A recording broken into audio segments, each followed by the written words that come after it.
Hey guys, it's Brooke. Welcome to Inside Renovation. This is a fun bonus episode because we are literally taking you inside renovation. Yep. Pastor Kody is going to give us some fun updates about the church, and I'm excited to talk to you about. Tell us what's going on. Yeah, so season we're in right now, we are meeting at Gallatin High School, and we're meeting there because we own our building, the one we're sitting in literally right now. Yeah, you're in my office, by the way. Yes. And so we outgrew this space. We wanted to make more room for people. Want to have an opportunity to reach more people. So right now we're meeting every single week at Gallatin High School, which has just been awesome. A lot of work, a lot of work, like set up and tear down. I was going to say, go there and tell people who might not know what kind of if you've happen. Never been, So if you come in, like we transform it. Like it does not look like a school. Our team has done such a great job. I'm super proud of them. Every single week, we set up our whole church and we basically tear all of it down. So on Saturdays, as of now, we load in production, which is like the worship experience itself. So thankfully, the high school allowed us to like hang an LED wall, which is dope because that's a lot of work. Mm-hmm. So that's kind of our like main, thing with lyrics and stuff like that. But then we're having to set up all of our speakers, run all of our stuff for internet, for stream, literally for everything, running mics, testing drums, instruments, all of that.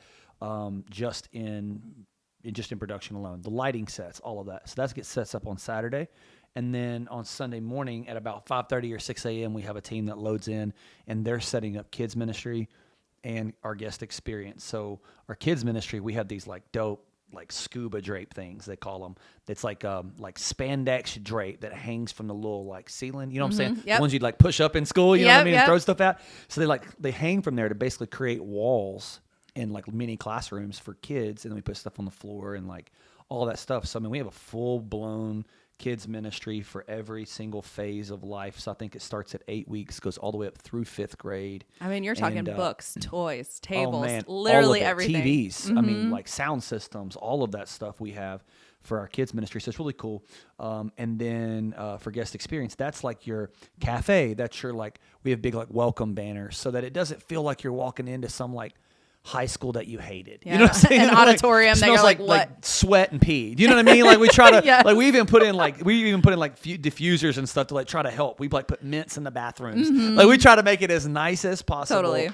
And so we have signage and parking and all this stuff that we set up every single week, and then at the end you tear it all down. Yeah. And every week you do it again. But I'll tell you this, I know it's been a blessing because there are so many people now that are a part of that team, men specifically, that probably just didn't have a role like in the church to be able to have much to do, right? Like, because they're like, I don't want to talk to a bunch of people. I don't know how to run a camera. Carry heavy things. It's just like they can come, they can help, and it's building community. And so that's been really cool. So that's where we're like meeting currently, which is literally down the street from our church. And then the building we're sitting in, we got big dreams for. Okay. Big hopes for. So Tell me about those big dreams because I feel like we haven't had this conversation yet. And I have not had this conversation. I know that the Beyond Initiative is there for another building. What are the plans for this one? Yeah. So the one we're sitting in, this building is about 10,000 square foot total, but it's weird. I mean, it was an old Baptist double-decker church. Mm-hmm. It's not laid out to maximize 10,000 square foot, like not like that at all. Right. But one of the things that we're really passionate about, and I'm nervous to share it because I don't have like this super built out plan, but I'm just going to tell it to you anyway. Yeah. One of the things I think about as a pastor is if our church didn't exist tomorrow, man, would people even care that don't go here? Would the city feel it? Would there be like a gap and like, yo, man, they were meeting so many needs in this community.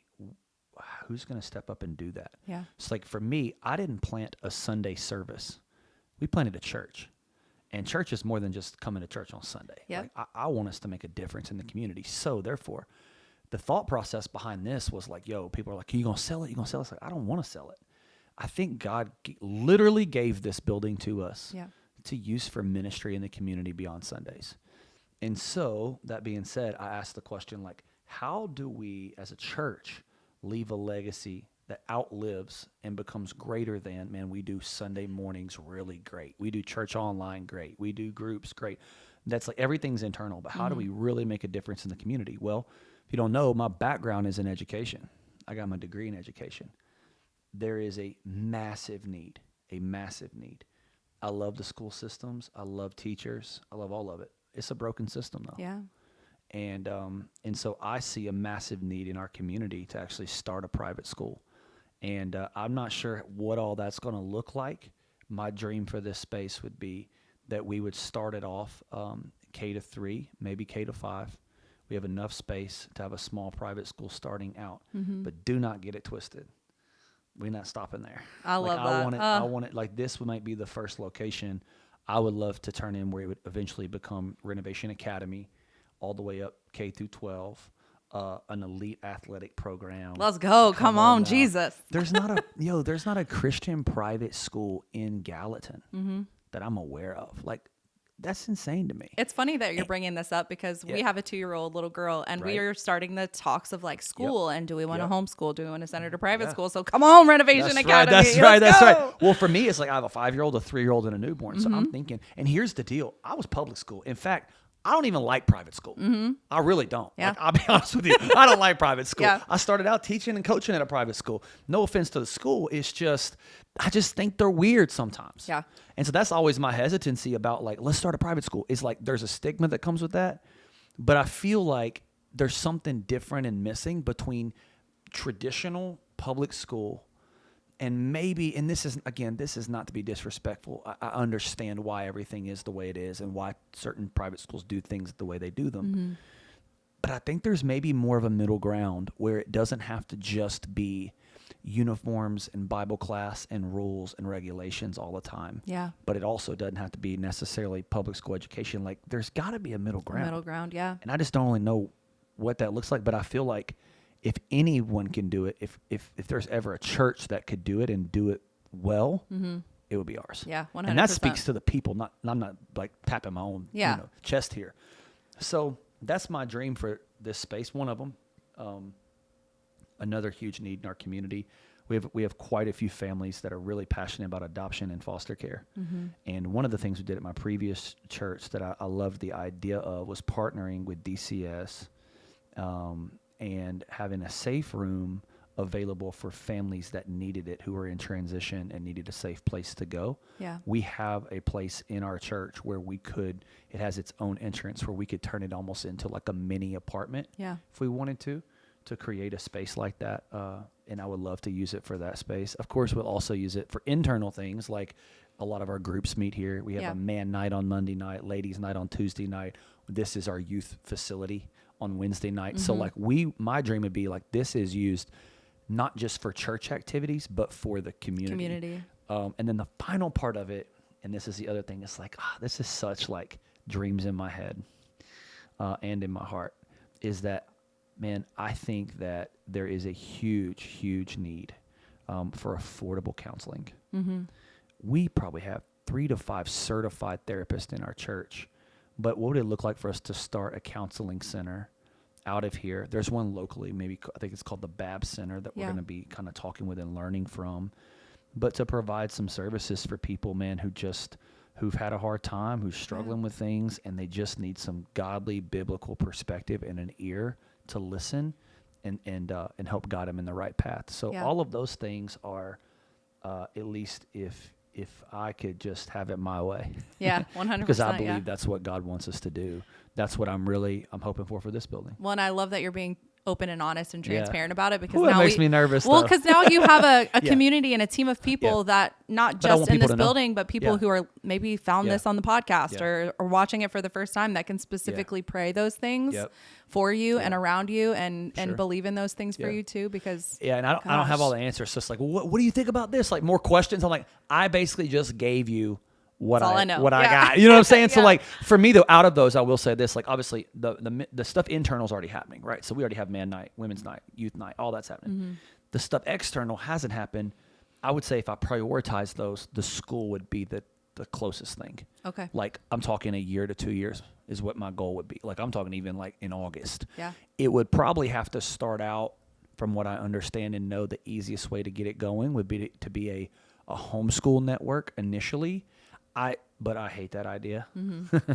But if we had to start it off that way, I mean, we already have people who would be administration, like lead it. And then we also already have teachers that would be ready to jump on. But then it's just figuring out the logistics and if we're starting a separate 501c3 so that if people wanted to contribute to see this happen, they could give to it and not worry about, well, is it really going to that? Or is it paying somebody's salary at the church? It's like, I don't want to get into all that because I don't want it. If we're going to do something, I want it to be for what it is, you know? And I think there's people who maybe even hearing this right now that go to our church or don't go to our church. It's like, yo, I don't care nothing about your church, but my kid lives in Gallatin. My kid's in Sumner County, and I'll send them to school. I'll get behind that. So I want to give people an opportunity to know kind of, man, here's the dreams that we have. And it's not just focused on getting people in the building on a Sunday. Like, yo, that's not our heart. Right. So, yeah. Such a community-driven heart. I love that so much. Yeah. All right, well, let's switch gears a little bit. Beyond Initiative. Okay. Tell us about the Beyond Initiative. The Beyond Initiative, the plans, the you lands, love that, by the way, don't you? Come on, you got to give the story. Okay, Come on, just give the honoring. Do the honoring story. Okay. Leave the guilty out. Okay. So we went to another church who had a Beyond. Out of state. Yes, out of state. It was not in Tennessee. So don't be trying to guess where it's at. No, you're never going to find out. And we moved to Tennessee. Yeah. We're looking for a church. We came here. Yeah. And we had left a church that was doing a Beyond campaign. Okay. And we walk into church first Sunday at Renovation. And the word Beyond goes on the screen, and PK starts talking about the Beyond Initiative, and I literally knee into my husband's leg. I was just like, what is this? I don't know. Are we supposed to be here? Are they in a cult? Do they know each other? Is this connected? But it ended up being just kind of like one of those things where the enemy was trying to take me out of somewhere that I was meant to be planted. Yeah. And here we are doing a podcast and have become such great friends with you and your wife. And that's right. I mean, so shout out to the enemy for not winning. That's okay, right. We're here. Go. Yes. The Spirit of God in me is greater than the enemy against me. That is facts. Let's go. All right. So the Beyond Initiative, I think why it probably didn't drive you away is I really think the heart behind a Beyond Initiative is to go beyond here. It's not just what can we do to grow a church or anything like that. So if you don't know and you're watching this and you're like, what's the Beyond Initiative? So essentially it was, we're in this space and we were at capacity. We were running 4 services, getting ready to start a 5th. And just what we understand, right, about church and the primary way people find our church, come to our church, get involved in our church is through Sunday morning. Well, the size of our building was putting a cap on how many people we could actually reach. Yeah. And so we weren't going to, that's what I told our church. I was like, we're not going to allow the size of our building put a cap on the size of our God and what he wants to do in and through this church. Now, that can be mistaken for, well, you just want to, have more people and build a bigger platform. No. What I understand is that capacity actually is not determined by how many people you can get in a building. If you ask and figure out and you look at how capacities are actually determined, it's not how many people you can safely get in, it's how many people you can effectively get out. Mm-hmm. And so for me, it was, listen, we could find more room to get more people in. But in this time, in this space, on a Sunday morning, I'm more interested on not how many butts we can get in the room, but how many effective people we can effectively disciple and send out into the world. Yeah. And so for me, it's like I want to have a greater opportunity, not to get something from people, but to invest into people and have them go out into the world. Yeah. And so for us, it was like, man, we want to go beyond here. And we want to make a difference, not just locally, regionally, nationally, globally, because I believe that's what God calls us to do, to go make disciples of all nations. And so the idea of the Beyond Initiative came from Ephesians 3:20 and 21, where Paul's praying this prayer, and he says, now to him who is able to do immeasurably more, exceedingly above and beyond all that we ask, think, or imagine, according to the power that is at work within us. To him be the glory through the church in Christ forever and ever. Amen. So for me, it was like, okay, if God is able to do it, why not believe him for it? So God, what do you want to do? Yeah. And our hands just been open. So we started this initiative with like, well, that could mean somewhere temporary. It could mean we buy a building and renovate it, an old warehouse or retail place or whatever, or we buy land and eventually build on it. That would be more of a long-term plan. And we brought in this company to just help us because I'm not a fundraiser. Yeah. Okay? And we're not doing this bonus episode to get something from people, but I'm not a fundraiser, and I didn't bring them in to help me fundraise. I brought them in to give me perspective and understanding about how to do this the right way. Yeah. because before I ever want anybody to give something, I want them to receive something from God and something to happen inside of them that supersedes giving to an initiative or a church. Yeah. Because if this thing is about money, it's not going to last anyway. Right. This has got to be about something on the inside of you. So we took our whole church on this journey, and you can actually find it. It's a 21-day journal that we put together around the ideas of faith, generosity, and sacrifice. People in our church wrote it, and we're like, hey, before you do anything, just go through this and together as a family and just seek God. Yeah. And just be open to whatever he says, not just for our church, but for you. So everybody went on this journey, and we hired this company, and they're like, listen, the size of church you were at the time we started it, we're going to ask for 2-year commitments. So this would have been in October. Commitment weekend was in end of November 2022. And so we're about a year in at this point, and they're like, we're going to ask people to give a one-time gift, an offering at the end of the year, and then make a 2-year commitment above and beyond what they are already giving. Right. They're like, the size of your church, the age of your church, y'all are young. You're probably going to raise, or people will give to this initiative, about $250,000 over 2 years. $350 would be amazing. $450, you need to take your shirt off and run down the road. You know what I'm saying? You need to throw a party over that. Right. Well, for me, it was like, that sounds dope, but what the heck are we going to do with $450,000 in Nashville? Yeah. Nothing. What you going to buy with that? Absolutely nothing. A down payment for something? Yeah. And then you ain't got no money left. You know what I'm saying? It's like, what are you even going to, what are you going to do? Because we're needing a space that can sit more like 400 or, 15 to 20,000 square foot. Well, you're going to be paying so much money for that. Like 450 won't do nothing. So for me, it's like, well, the idea was beyond. So what we actually need, we kind of did the math, did research, talked to realtors, developers, contractors, GCs, all this stuff. And they're like, man, for you guys to really make a dent and do something significant for your church, you're going to need a down payment of $1 million, because that's 20%. So you're going to need about $5 million. Yeah. So, and I told the guy that was, his name is Jeff. Great guy. I was like, look, man, I know you said 450 was the max. God gave me the number $1 million, and he's like, don't do that. He's like, you're crazy. You are crazy. You're like, well, it's beyond. We did commitment weekend, and we had 1,069,000 committed in 2 years. Wow. And man, God just kind of really, he went beyond. Mm-hmm. And so here we are a year later. We're at Gallatin High School, and cool story. We were looking about what to do next. We kind of exhausted all known options. We were hopeful to get into Gallatin High School, and it all kind of came to a head in January 2023. I went to a friend of mine's church, J.D. Oast, pastor of Zeal Church. I went to their 21 days of prayer and fasting. He asked me to come in, talk to their staff. Yeah. Well, I go and talk to their staff, and they're like, what are 5 things we can pray for? So I'm like, well, we did this initiative. People are giving to it. I don't even know what's next. I have no clue. Yeah. No clue. I wish I did. It's like, I would love clarity. Yeah. I would love land. I'd love a building. I'd love whatever. So we pray, all this stuff. Well, one, they decided, and I had no idea, they invested like $10,000 to be like, we're behind you, which was so awesome. And it was not flaunted, nothing like that. And so really grateful for Zeal Church and their generosity. But then I walk out, and this girl on their staff team goes, hey, Pastor, I just got a question. She's like, I'm sorry, God gives me vision sometimes. I know that can be weird. And she's like, can I share this vision I got when I was praying for your church? Mm-hmm. Oh, okay.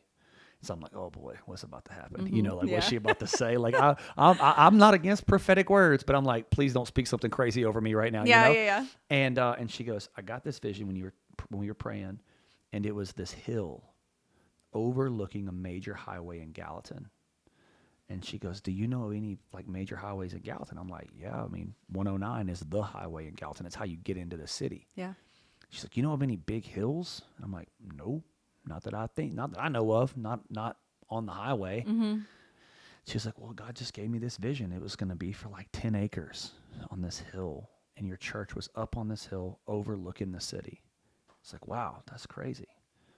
Well, then this guy calls me. He's like, hey, he goes to our church. He's like, hey, I bought this land. I planned on developing it. It didn't work out. I got some land. I would be interested in selling the church. Would you want to come ride and come see it with me? Mm-hmm. Sure. Get in his car, go over. Guess where it is? On a hill. On 109, on a hill for 10 acres. Wow. He's like, I tell you what, I'll sell it to you for what I owe on it. I was like, oh boy, how much is that? Like on 109 in Gallatin. $7,000 million. Yeah, he's like, 7,000 would be great. The million parts of the part we're worried about. He's like, well, I'll tell you what, I'll sell it to you for $415,000. Come on. I was like, oh my Lord. So we like look into our Beyond Initiative account. Guess how much money we have to be able to purchase it? $415. $415. Wow. Yeah. So just wild. So then I was like, okay, this is crazy. That already was the beyond part. I was like, oh my Lord, this is absolutely nuts. So then there was 2 acres up front that really gave us like a main access into the city and allowed to put our church closer down to the highway where it'd be visible. But this garage door company owned it and he wasn't willing to sell. And then he found out it was a church. He was like, oh, I thought it was going to be something else. If it's a church, I tell you what, I will sell it. Gave us the price. We're like, ain't no way. Yeah. It's prime 2.5 acre commercial real estate. I'm like, there ain't no way. Yeah. He came off of it $200,000 and sold it to us for an amount that we were able to afford. And so now it's 12.5 acres, main entrance on 109, back entrance on Woods Ferry, overlooking the highway as you cross over the bridge coming into our city. What a cool picture when so Jesus says like a city on a hill that can't be hidden. So man, it's crazy. And that's stuff like that, man. Yeah. You can't make up. No. You know, so where we're at right now is like we've submitted, our site plan's been approved.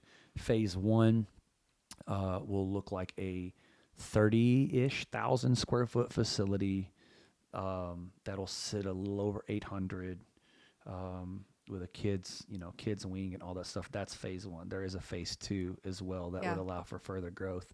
But I think the heart behind what I want people to understand is that, man, for us, it's never just been about filling a building. It's never been about building buildings at all. We're not into building buildings. We're into building people. Yeah. But we can't neglect the fact that all throughout church history, Old and New Testament, the idea of church is not a building, it is a people. But the idea of a church is that it is the collective gathering, literally ecclesia means gathering, the gathering of God's people that come together to worship God. So we do want to build God a house, not that he's confined to the house, but we want to build God a house where God's people can come together, worship, and then be sent out into the community to make a difference. And that's our heart. And it would just give us the opportunity as people come in, man, that are hopeless, people that come in without vision, people that come in that are struggling, people that are moving to our city left and right. The primary way to get into our city, 109 Highway, what's the first thing they're going to see? Renovation Church. And just the opportunity we could have for people to actually find Jesus and for families to find community and to be healed, reunited. People move for all kinds of reasons, looking for friends, running from things, whatever it may be. The opportunity that we could potentially have to meet people where they are is what really moves our heart as a church. And so that's what I'm really excited about. So that's kind of the biggest update I really have that I could say like, yo, this is where we're at. Yeah. So for clarity, recording this podcast right now, we're set to close as this podcast is coming out on that property. And so it's under purchasing contract. We've already kind of, again, been had a lot of those things already passed through and come through. And so excited about that. I don't have necessarily a timeline. Yeah. You know, like I would hope to have some renderings soon. Yeah. I got some CAD drawings. Those aren't very impressive. You know what I'm saying? Right. But like, I love to have some like 3D, 4D renderings of what the building itself would look like. And when you give to the initiative, what it is. Now pause and let me say this. If you're hearing this and you have, or one, if you've given to the initiative, thank you. Yeah. It means more than you know. Also understand when you give to the initiative, it's actually not just going to the building. We also have a heart to plant churches. So I've chosen to invest and sit on the board of a church called City Light in Bowling Green, Kentucky. A friend of mine, Brennan Washington. And so we're sending him. We're one of his sending churches. We're also sending a friend of mine named Jared Darby who's planting in Houston. Yep. And so a portion of what people give to this Beyond Initiative is not just for our church, but it's to help start other churches. Because I think in order to reach more people, we need to plant more churches, healthy churches, not just any church, healthy churches that are passionate about reaching people far from God. Yeah. So when people give this initiative, it's not just, oh, we're going to build a bigger church. Like, no. You're missing the vision. behind that. And you're also not just investing into Gallatin, man. You're going to be investing into Houston and Bowling Green, and we're going to reach people far from God that we would never have the opportunity to reach from this building we're sitting in right here. Yeah. Well, from one friend to another, I'm very excited and proud of what you've done in the, 4 years almost that you've been here. Yeah. And it's special. And I'm very excited for the future of Renovation Church and Me too. On a hill, man. Like she said, Let's how cool. go. You know, I got to say this too, just so you know, on top of that hill, there's a potential more 10 other acres. If we get that, we going to put a sports complex in. Let's go. We going to start some leagues. Dream it big. Hey, let's go, baby. Let's go. Anyway, so. And I hate to end it this way, but I feel like we should. And coming from me, maybe it's not so daunting. Yeah. But if somebody has maybe that little tug on their heartstrings and they want to give to the Beyond Initiative, where can they do that? Yep. So on our website, renovation.church/give, you will see the option to select Beyond. And what I would encourage you, and thank you for bringing that up, and that wasn't part of the plan.